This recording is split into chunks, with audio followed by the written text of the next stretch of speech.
Hi everybody, so today we're going to be doing a tutorial on how to paint a pumpkin step by step. So, by the way, this is made of gouache. So, as people who are new to gouache, mainly you start from darks to light, but you can also go from light to dark. But anyway, so always sketch out your subject. I know it's a tedious process and I hated it when I was learning too, but it's always important to sketch it. So I drew these circles, ovals, and I just drew the stem and drew these like lines, circular lines that would go from the outside to the straight line in the middle, which helped me like picture the subject of the pumpkin. So after you sketch out your little sketch, I know this is gonna stop people, but you have to rub it out. You have to rub out a little bit, just to get the top layer of graphite off, so you don't see it under your painting. So after you have painted it, I used a blue swatch of just normal, I think it's ultramarine blue, to make the shadows appear. So this is my underlayer to say. This hopefully will help the pumpkin shadow be more apparent and appear better once I have painted it. You can see in a minute. Always dry your underlayer. Do not go on top. It'll just become muddy. So I'm mixing up here. I think it's just a yellow and red. I don't know their names exactly, but I'll leave it down below.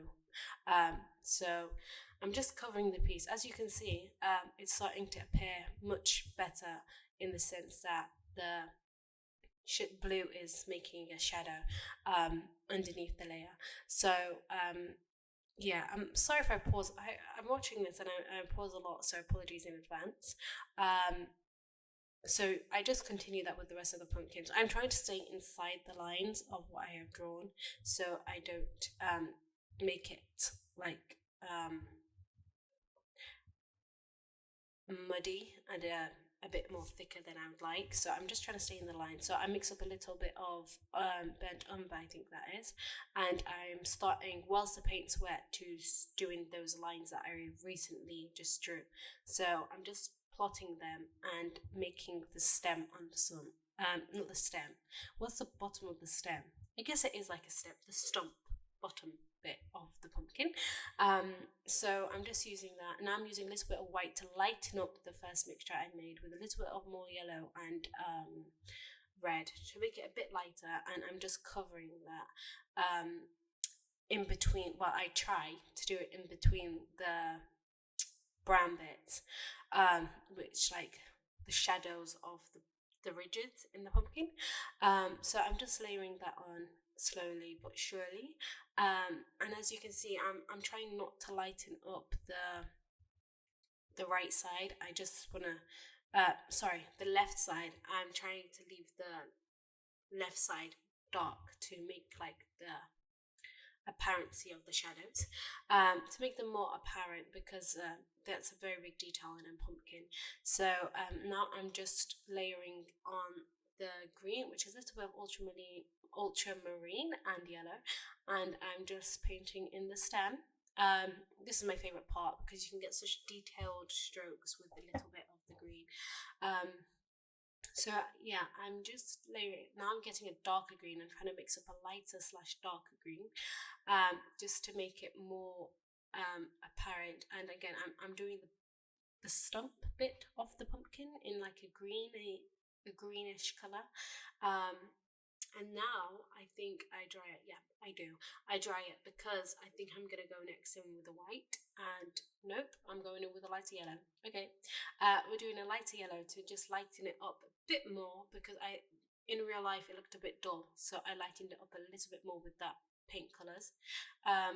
After that, yeah, I think I just continue that for a while.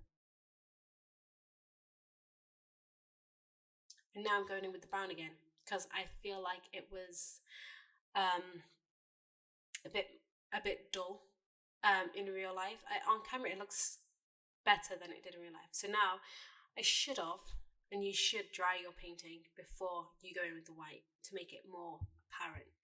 But I did it on the wrong side, so I was happy that I did it on wet.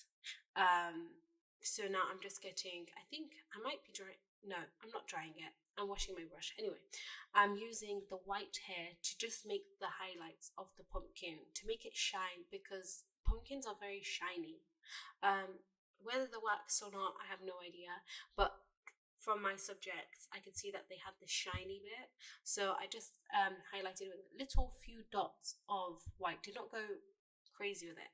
And this is your finished pumpkin. Now I decided to add a little bit more subject to it. So I just use the brush strokes to just flatten from the tip to the bottom of the brush to the belly, and just make these little leaves, which made it look more cohesive and decorative, if I do say so myself. So I just continue that. I think I'm trying to decide where the placement is going to be. And then I found myself feeling like it was a bit too green. So I decide later, as you'll see, that I go in with a more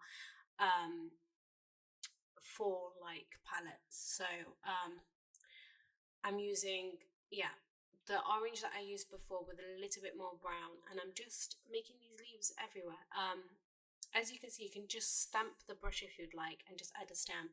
And then I think after that, I think I'm done. So this is your little fall painting. Sorry if the voiceover is a bit weird. It's my first time. I hope you enjoyed.